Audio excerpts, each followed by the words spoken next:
Hi everybody, welcome back for week 5 where we are moving full steam ahead with the design thinking process. This week we're going to focus on prototyping and testing the solutions that you identified last week.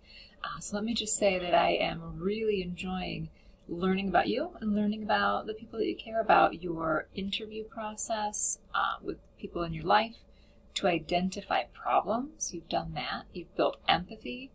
And last week you spent time brainstorming a bunch of possible solutions that you then narrowed down using a specific process and explained it through a storyboard. So you're doing an amazing job. I really enjoy learning about the different problems that you're trying to solve.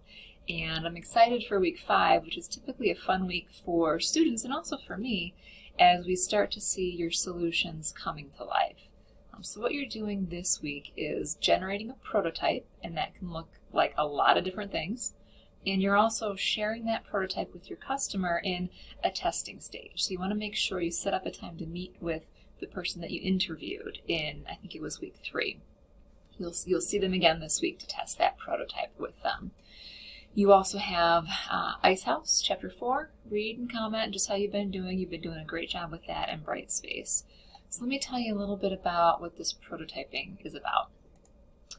We're into now the third step of the 3-step design thinking process, that slightly more focused design for delight process. So you've built deep customer empathy, you went broad to go narrow. That was last week when you brainstormed ideas and identified a solution.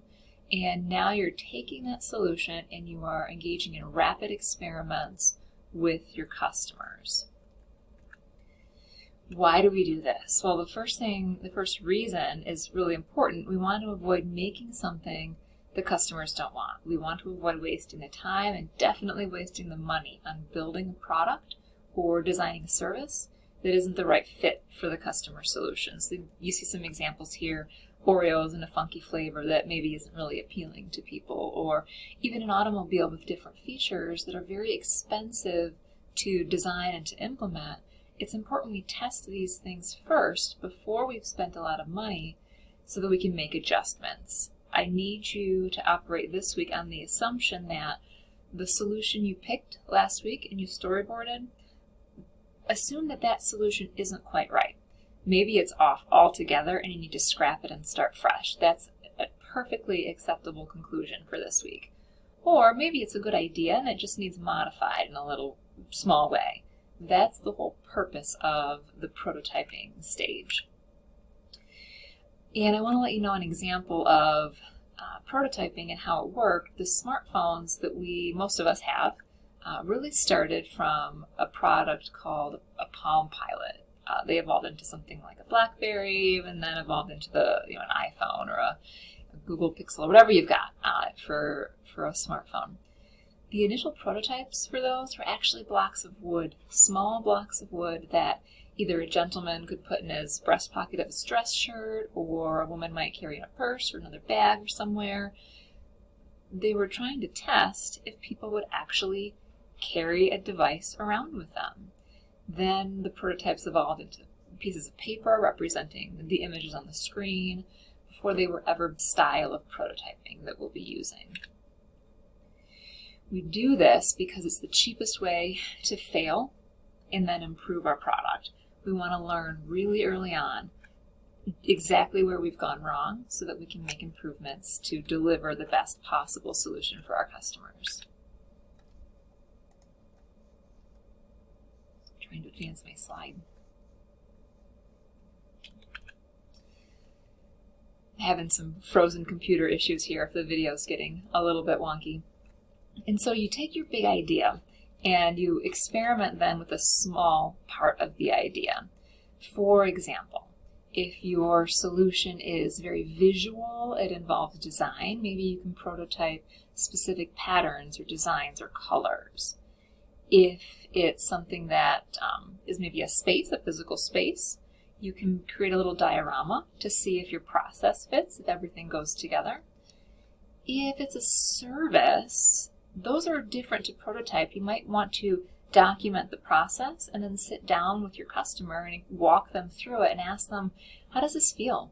As you did your customer problem statement, you know how they're feeling when they experience the problem. Now's our chance to offer them a proposed solution and see if that resolves those uncomfortable feelings. If it's a technology item or idea, there are some steps that you could take to see if it's feasible from a technological perspective.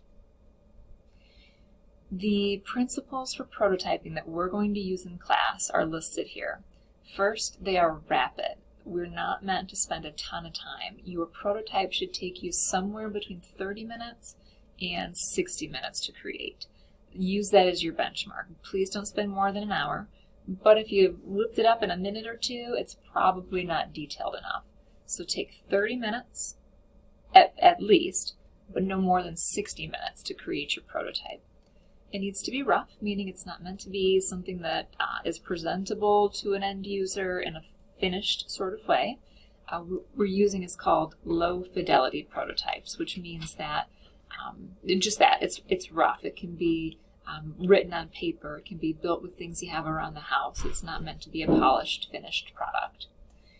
As I mentioned before, in terms of rightness, we know it's not right. We are operating under that assumption so that we can get feedback from our customer on how to improve the prototype. We're also building to think, building to learn, and building to share. So we're creating something perhaps physical, tangible, to put in the hands of a customer so that we can wrap our brains around how to push this solution forward. We'll learn a lot from them through the process of sharing. As you're prototyping, you might want to think about some of these things. What are you uncertain about for your idea? That's a great thing to prototype so that you get feedback on that. How are you going to test it? And what would success look like? Just a hint, success is definitely going to be getting constructive feedback from your customer. Your prototypes are going to look like a bunch of different things, and it all depends on the type of solution that you're coming up with. You could make them similar to a storyboard. You could draw out a map of what the solution looks like when the customer is interacting with it. A lot of students like to use a Post-it note for different steps in a process. If you're creating a physical item, use materials that you have around your house. You shouldn't spend any money on this. I don't want you going to the store to buy certain things. Just use what you have. If you're prototyping an app, there's all kinds of great templates online. This image in the top right corner here is an app prototype. The person is drawing out what the different screens of the app might look like. And you can also draw your idea. Some of you may have artistic abilities. This isn't an art class. If that's not your strength, don't worry about it. There's no grading on artistic ability, but sometimes a sketch is the most logical way to prototype a certain type of solution.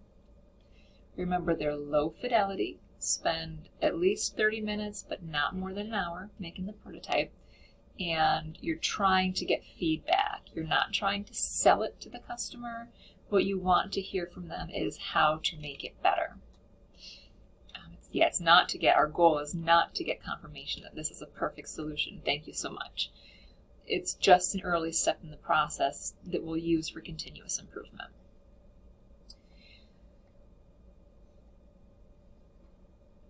So as you are interviewing with your customer, again, you'll introduce the prototype. You can elaborate only if needed, if they have certain questions, but then just let them interact with it. Note the questions they have, things that might not be very clear, and definitely write down any feedback that they have. What you're going to do then is submit this information, and I'll show you in Brightspace exactly what you're going to be doing.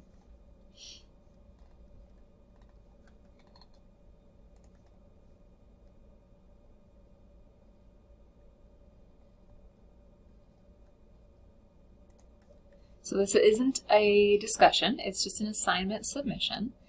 I want you to take a photograph of your prototype, use your phone or some other method for capturing a picture of it, or if you can scan it. Somehow I want to see the prototype. It might be electronic. If you did it on a computer, that's totally acceptable too. Send me the file. And I want you to answer the questions you see here. This should be in about a page. A one-page summary. So what surprised you based on your customers' feedback? What did you learn from them? What could you change about the prototype? What features would you add? How can you make it better? So you're submitting two things. You're submitting an image of the prototype or an electronic version of the prototype, plus about a one-page summary that answers these questions. When you submit the prototype, just make sure the image, just make sure that I can see it okay. Turn the lights on in the room where you are. Make sure it's not grainy or blurry or otherwise not readable, and we should be pretty good. So you've got the prototype and test. This is an assignment submission, and you also have Chapter 4 for Icehouse. I look forward to seeing what you've worked on this week. Let me know if I can help you.